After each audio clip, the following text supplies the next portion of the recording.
सुप्रभात, good morning. आज कक्षा 12 काव्य नंबर 17 काव्य का शीर्षक है नील की ईंट हो तुम दीदी। इस काव्य का पहला भाग हमने कल देखा।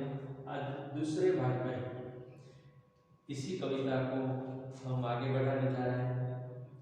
कल हमने चर्चा की थी कि दीदी पीपल का पेड़ है, दीदी डिबरी का स्वरूप है। अपने छोटे भाई बहनों को किस तरह से वो संभालती है, किस तरह से वो ज्ञान प्रदान करती है, संस्कार प्रदान करती है। बच्चे अपनी दीदी को पीपल का पेड़ जिनकी घनी मीठी और शीतल छाया है, उनका बचपन गुजरता जा रहा है। बच्चे अपनी दीदी का बहुत सम्मान करते हैं। कल हमने बात की थी अपने जीवन में किसी एक प्रेरणा मूर्ति की। सो सारे बच्चे के लिए अपनी दीदी उनकी प्रेरणा मूर्ति है। इसीलिए प्रेरणा मूर्ति है क्योंकि दीदी पीपल का पेड़ है, क्योंकि दीदी उनके लिए डिबरी का स्वरूप है। जिस तरह से पेड़ धूप को सह करके, सर्दी को सह करके, मुश्किलों का सामना करते हुए अपनी चरण में, अपने नीचे, अपने पास आने वाले हर किसी को ठंडी और शीतल छाया देता है। उनके पास जैसा भी है वो मीठा फल देने का प्रयत्न करते हैं, उनको शाता स्वरूप देने का प्रयत्न करते हैं। दीदी डिबरी का स्वरूप है क्योंकि बच्चों के अज्ञान, छोटा और अंधकारी जीवन में प्रकाश भरने का, आशा की किरणें भरने का काम कर रही हैं। इसीलिए बच्चे कहते हैं कि अगर तुम पीपल का पेड़ हो तो हम हारी हैं। उस पेड़ के ऊपर रहने वाली, आगे बढ़ने वाली, अपने जीवन को प्रसारित करने वाली एक छोटी सी हरे रंग की चिड़िया की तरह हम तुम्हारी डालियों पर हमारा बसेरा जमा कर बैठे। तुम्हारे इस उत्साह से, तुम्हारे अनेक कार्यों से हमारे जीवन में एक नूतन उत्साह का प्रवेश होता है। दीदी का रूप कभी कभी उन बच्चों को अकड़ता भी है, क्योंकि अक्सर अच्छी बातें पहले कड़वी लगती हैं, लेकिन फिर मालदार की तरह, पेड़ पके आम की तरह दीदी का स्वभाव भी वैसा मीठा है। हम आपको चिंता है, हम आपको पहचानते हैं। हम तलछट तेल, आचार के बर्तन में जमा तेल जिस तरह से भूख में वो भी बहुत बढ़िया व्यंजन या भोजन के रूप में लेते हैं, उसी तरह दीदी के अंदर जमा जो तेल है, दीदी के अंदर जमा जो स्नेह है, उनकी सराहना करते हुए बच्चे आगे कहते हैं। दूसरे भाग में हम कविता को आगे बढ़ा रहे हैं। पन नंबर 100। चट्टान थी दीदी तुम। दीदी बच्चों को चट्टान की तरह जो मजबूत है, जो अड़िग है, हर तूफान के सामने, हर समस्या के सामने दीदी अड़िग खड़ी रहती है। उन बच्चों के प्रतिपालन के लिए, प्रतिपोषण के लिए। एक अर्थ वो है। दूसरा अर्थ दीदी चट्टान की भांति कभी कभी उन बच्चों को अकड़ती और बर्बर भी लगती है, कभी दयाहीन भी लगती है। लेकिन चट्टान का स्वरूप यहाँ पर, चट्टान का रूप हमें यहाँ पर पॉजिटिव लेना है।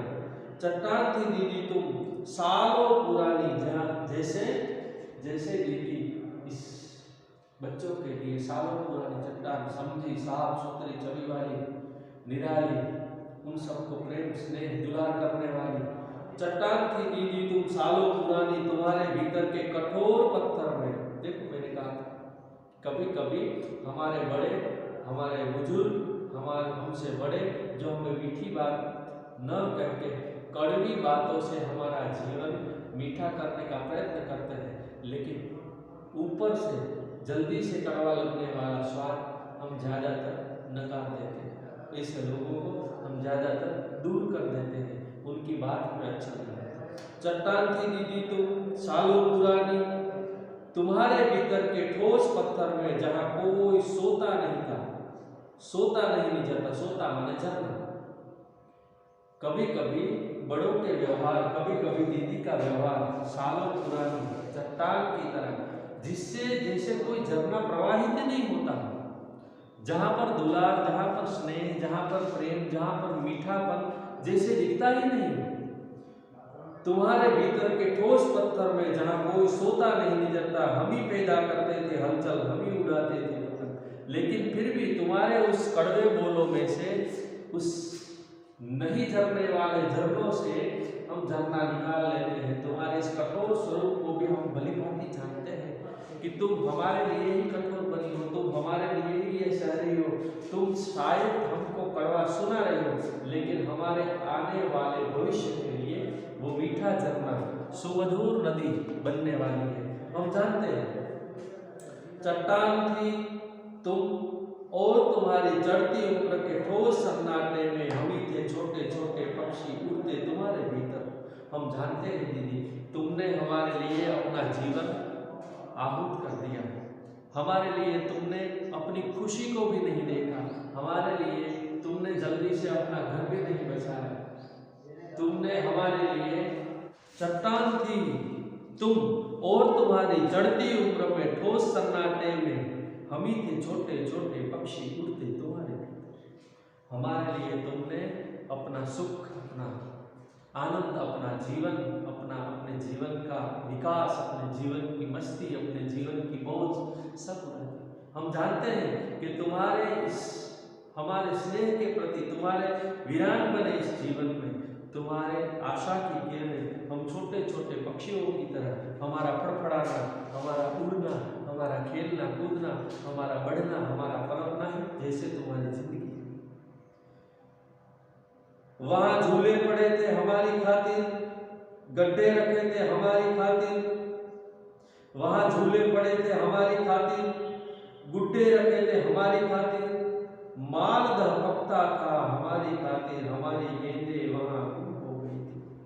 जैसे हम बरसों से आपकी छाव में, आपकी पनाह में, हमारे हर किस्म के सुख के बारे में आप ख्याल रखा करती थी, वहां झूले पड़े थे, झूला जिसे हम गुजराती में हिचका कहते हैं, वहां झूले पड़े थे हमारी खातिर, गुड्डे रखे थे, खिलौने रखे थे हमारी खातिर, मालदह आम पका, पेड़ पका आम, पेट पका, अच्छा खाना, अच्छी व्यवस्था, अच्छी सुविधा, अच्छा संस्कार, वो सब अपने बुजुर्ग, अपने से बड़े हमारे लिए, हमारी प्रेरणा स्रोत, हमारा आइकॉन जो है, हमारा आइडल जो है, हमारी प्रेरणा मूर्ति, वो हमारे लिए अपना सब सुख हमारी आने वाली कल के लिए बोया करते हैं।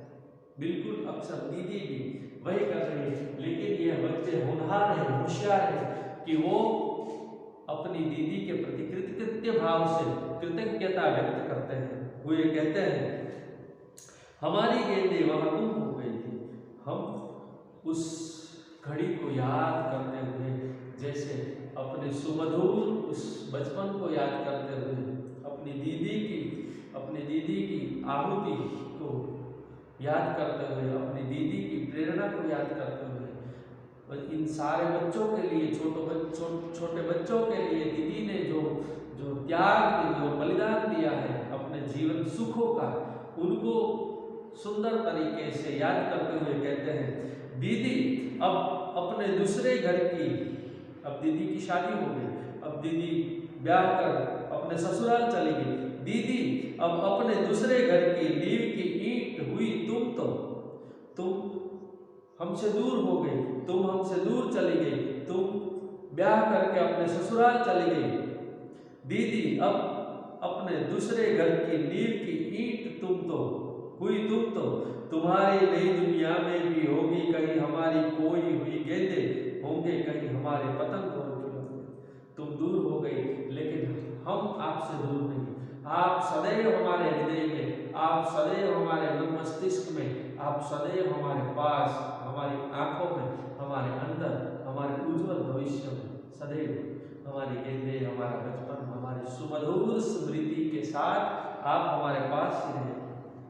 अब तो डिबरी हुई तुम नए आंगन की, पहले हमारे आंगन की, हमारे जीवन की डिबरी थी, हमारे जीवन को, हमारी आने वाली कल को, हमारे बचपन को प्रकाश से, स्नेह से, प्रेम से भर दिया करती थी।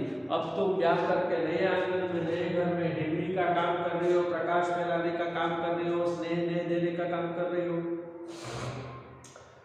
तुम्हारी नई दुनिया में भी होंगी कहीं हमारी खोई गेंदें। अब तो डिबरी हुई तुम नए आंगन की, कोई और बचपन चिन्हता होगा पहले पहल अक्षर, सुनता होगा किससे, और यो दुनिया को समझता होगा। तुम्हारे जीवन, नए जीवन की शुरुआत, घर बसाए हुए नए जीवन की शुरुआत हुई। आपके जीवन में भी नए बच्चे का आगमन हुआ होगा।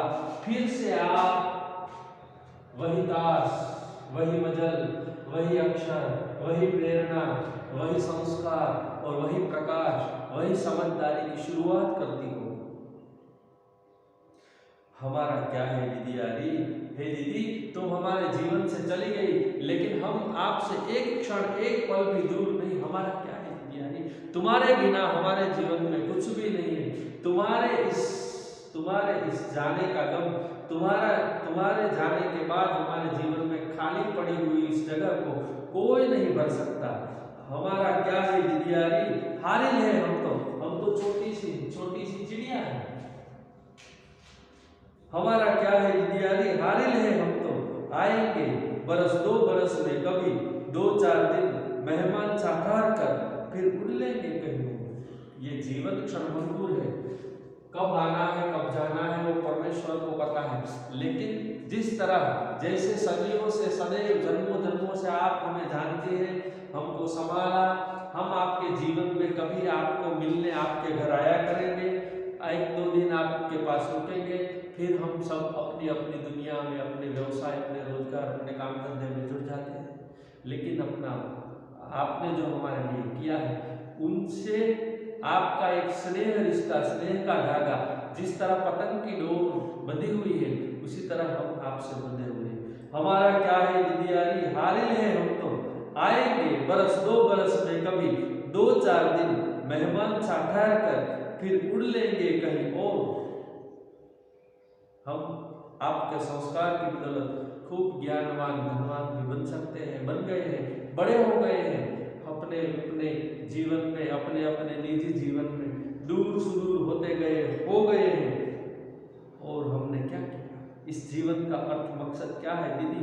हमारे लिए आप पीपल का पेड़ हो, घनी छाया देने वाली, आप हमारे जीवन में प्रकाश भरने वाली डिबरी हो, हमारे ऊपर आने वाली आफत के वक्त में आप चट्टान की तरह हमारी संरक्षक बन के रही। दीदी हमारे घर का, आप हमारे भीतर के घर का भी आप उजियारा हो। कभी आप हमें तरल लगी तो कभी आप चट्टान की तरह अकड़ भी लगी, लेकिन दीदी तुम ही हमारा सब कुछ। और काव्य के अंत में बहुत बढ़िया ये 4 लाइनें हैं। घोंसले नहीं बनाए हमने, बसे नहीं आज तक, हमने कोई घोंसला नहीं बनाया, हमने कोई जीवन के ठहराव के लिए कोई एक मुकाम को पसंद किया है।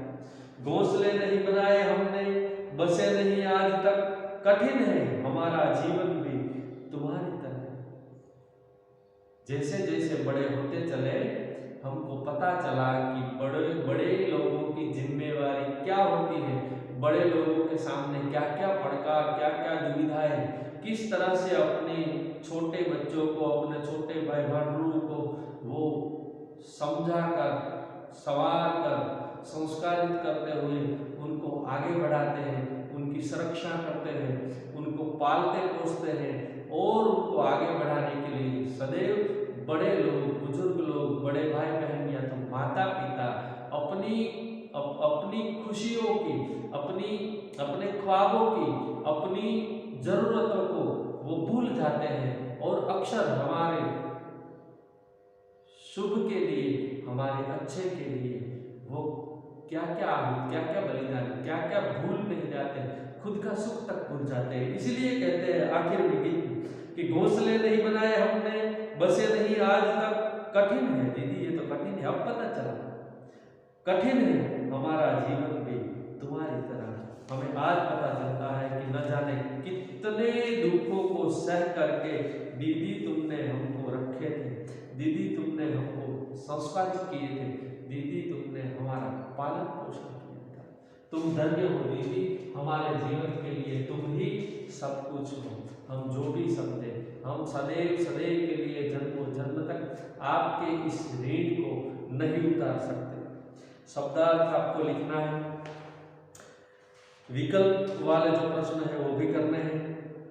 एक वाक्य 2 वाक्य स्वाध्याय का जो भी कार्य है वो आपको नोटबुक के अंदर करना है, पढ़ना है, आगे बढ़ना है और आपके माता पिता का नाम कृतज्ञ भाव से आपको अगर आगे बढ़ाना है तो मेहनत करिए और इस कविता को अपने जीवन के भीतर एक ध्येय सूत्र बना लीजिए।